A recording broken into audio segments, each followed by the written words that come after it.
বাংলা নববর্ষের আনন্দ আর মধ্যপ্রাচ্যের অশান্ত বাস্তবতা একই দিনে যেন দুই ভিন্ন পৃথিবীর গল্প।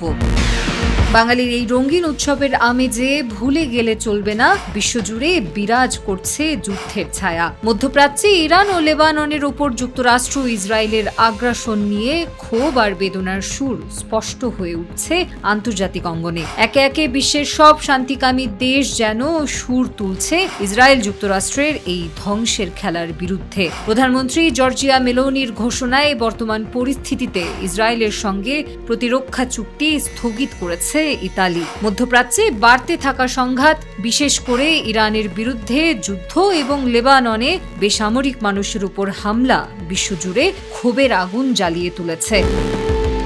ইতালির এই সিদ্ধান্ত যেন সেই ক্ষোভেরই প্রতিধ্বনি। ঘটনার সূত্রপাত সম্প্রতি লেবাননে ইতালীয় জাতিসংঘ শান্তিরক্ষীদের একটি বহরে ইসরায়েলি বাহিনীর সতর্কতামূলক গুলি ছোড়া থেকে।